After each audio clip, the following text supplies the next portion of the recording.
Hey guys welcome to N studio. So நம்ம லோகேஷ் கனகராஜ் அவர்களோட நடிப்பில் அருண் மாதேஸ்வரன் அவர்களுடைய டைரக்ஷனில் டிசி படம் ஆனால் ரிலீஸ் ஆயிடுச்சு. ஸோ தேட்டரில் ரிலீஸ் ஆயிடுச்சு. பட் நான் 2 நாள் கழிச்சு தான் பார்த்தேன். டிலே ஆயிடுச்சு. ஏன்னா ஒரு சில வேலைகள், ஸோ அதனால தான் டிலே ஆயிடுச்சு. ஸோ ஒரு வேலையை படத்தை பார்த்து முடிச்சாச்சு. ஸோ படத்தோட ரிவ்யூ தான் இந்த வீடியோவில் தான் பார்க்க போகிறோம். ஸோ ஃபர்ஸ்ட் இந்த ஒரு படத்துக்கு ப்ளஸ்ன்னு எடுத்துக்கிட்டோம் அப்படின்னா அனிருத் தான். ஸோ அனிருத்தோட பிஜிஎம் ஆனால் சூப்பராக பண்ணியிருக்காரு. ஸோ நிறைய பிஜிஎம் போட்டிருந்தாரா, கிட்டத்தட்ட 13 ஆல்பம் போட்டிருந்தாரா. ஸோ எல்லாத்தையும் உள்ள இறக்கி மாஸ் பண்ணிட்டாரு. ஸோ அடுத்தடுத்த பிஜிஎம் ஒவ்வொரு இடத்துக்கு வந்து கூஸ் வம்சம் ஆகுது. அந்த அளவுக்கு நான் மாசா போட்டிருக்காரு. செம்மையா இருந்துச்சு. படத்துக்கு ஒரு மிகப்பெரிய ப்ளஸ்ஸாக இருந்துச்சு. அண்ட் அதுக்கப்புறமா நம்ம லோகேஷ் கனகராஜ் அவருடைய நடிப்பு வந்து சூப்பரா இருந்துச்சு. ஸோ ஒரு ஃபர்ஸ்ட் டைம் ஒருத்தர் ஆக்டர் ஆகுறாங்க அப்படின்னா கண்டிப்பா அவங்களுக்கு மாஸ் சீன்ஸ், மாஸ் என்ட்ரி, மாசா நான் நடிக்கிறேன் அப்படின்ற மாதிரி நிறைய பேர் காமிச்சிப்பாங்க. பட் லோகேஷ் கனகராஜ் அவருடைய இந்த டிசி படத்தை அந்த மாதிரிலாம் எதுவுமே கிடையாது. அந்த தேவதாஸ் அந்த கேரக்டருக்கு ஏற்ற மாதிரியான ஒரு நடிப்பை தான் கொடுத்திருக்காரு. ஃபர்ஸ்ட் டைம் நடிக்கிற மாதிரி தெரியல, ஏதோ 5-6 படங்கள் நடிச்சு முடிச்சு நடிக்கிற மாதிரி சூப்பரா நடிச்சிருந்தாரு. ஆப்டா நடிச்சிருந்தாரு. செம்மையா நடிச்சிருந்தாரு நம்ம லோகேஷ் கனகராஜ் அவர்கள். செம்மையா அதெல்லாம் பண்ணியிருந்தாரு. அவருடைய நடிப்புன்றது படத்துக்கு மிகப்பெரிய பிளஸ். ஸோ ஆக்ஷனா இருக்கட்டும், அதுக்கப்புறமா வந்து பார்த்தீங்கன்னா அழுவுற சீன், அதுக்கப்புறமா எமோஷனல் எல்லாத்துக்குமே வந்து சூப்பரான ஆப்டா நடிச்சு லோகேஷ் கனகராஜ் அவரோட நடிப்பு.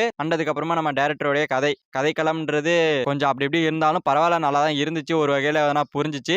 அதுக்கப்புறமா இந்த படத்தில் நடிச்ச மற்ற ஆக்டர்ஸ் எல்லாருமே சூப்பரா நடிச்சிருந்தாங்க. எல்லாருமே அவங்களுடைய கேரக்டருக்கு ஏற்ற மாதிரி சூப்பரா நடிச்சிருந்தாங்க. அதெல்லாம் சூப்பரா இருந்துச்சு. ஸோ கதைன்னு பார்த்தோம் அப்படின்னா ஒரு பக்கம் போலீஸ் கேங்கு, ஒரு பக்கம் வந்து திருடன் கேங்கு, அதாவது வில்லன் கேங் அப்படின்னு சொல்லிட்டு 2 பேர் இருக்காங்க. 2 பேரும் வந்து பாத்தீங்கன்னா எப்படி டிராவல் பண்றாங்க. வில்லன் டிராவல் பண்ணும்போது வந்து பாத்தீங்கன்னா 2 பொண்ணுங்களை சந்திக்கிறாரு. அந்த 2 பொண்ணுங்களால எப்படி வந்து வாழ்க்கைன்றது திசை மாதிரி போகுது, அதுக்கப்புறம் என்ன ஆகுது அப்படின்ற மாதிரியான ஒரு கதைக்களம் தான். அதே மாதிரி போலீஸ் அந்த பக்கம் அவங்களுடைய கஷ்டங்கள், அவங்க வந்து பாத்தீங்கன்னா படக்கூடிய கஷ்டங்கள் சொல்லிட்டு அது 1-2 அள்ளி போட்டு, வில்லன் படக்கூடிய கஷ்டத்தெல்லாம் அள்ளி போட்டு, வில்லனுக்கு வந்து ஒரு காதல், ஒரு மனசு, ஒரு லவ் அப்படின்றது இருக்குன்றது அழகா காமிச்சு இப்படி 2 பக்கமும் எடுத்துட்டு போயிருக்காங்க. 2 பக்கமும் எடுத்துட்டு போனது சூப்பரா இருந்துச்சு. படம்ன்றது போர் அடிக்கல, ரொம்பவுமே எங்கேஜிங்கா தான் போனுச்சு. மெயின் காரணம் எங்கேஜிங்கா போனதுக்கு நம்ம அனிருத்தோட பிஜிஎம் சொல்லலாம். செம்மையா பண்ணியிருந்தாரு. அதனால கொஞ்சம் எங்கேஜிங்கா அது பாட்டு போய்கிட்டே இருந்துச்சு. செம்மையா இருந்துச்சு. அதுக்கப்புறமா ஹீரோயின் 2 பேர் நடிச்சிருக்காங்க. வாமிகா காபி சந்திரா அந்த கேரக்டர் சூப்பரா நடிச்சிருந்துச்சு. அது நல்லாவே பண்ணியிருந்தாங்க.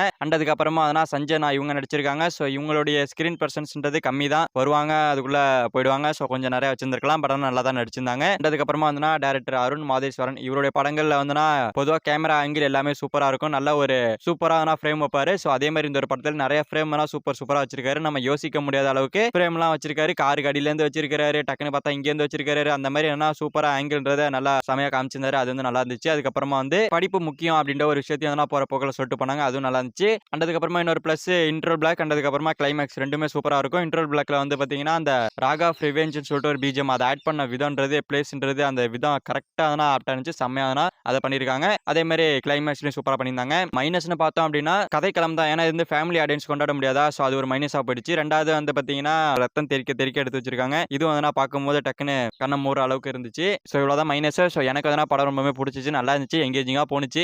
நல்லா என்டர்டைன்மெண்டா உட்காந்து ஃப்ரீயா பாக்குற மாதிரி அது பாட்டுக்கு லேக் ஆகாம போனுச்சு. பிடிச்சிருந்துச்சு. இதை தியேட்டர்ல தான் பார்க்கணுமா அப்படின்னு கேட்டீங்கன்னா கிடையாது, மொபைல்லையும் பார்க்கலாம். பட் மொபைல்ல பாத்தீங்கன்னா அந்த அளவுக்கு சவுண்ட் உங்களுக்கு செட் ஆகாது. ரெண்டாவது ஹெச்டியாவும் இருக்காது. பட் நீங்க தியேட்டர்ல பாத்தீங்கன்னா பிஜிஎம் ஒண்ணுக்கும் நீங்க கூஸ் வம்சம் ஆவீங்க. அந்த அளவுக்கு பிஜிஎம்ன்றது தரமா இருக்கிறனாலே தியேட்டருக்கு போக வேண்டிய ஒரு ஆர்வம் இருக்கும். ஸோ அதனால நீங்க தியேட்டருக்கு போய் பாருங்க. அதே மாதிரி ஹெச்டியா பார்க்கணுங்கிறதுக்காகவும் தியேட்டருக்கு போனீங்கன்னா கிளியரா பார்க்கலாம். செம்மையா இருந்துச்சு. ஒன் வாட்டி தியேட்டர்ல போய் பார்க்கலாம். நல்லா இருக்கும் படம். தலைவருக்கு முதல் படம் வேற, நல்லா பிரிச்சு மெஞ்சிருக்காரு.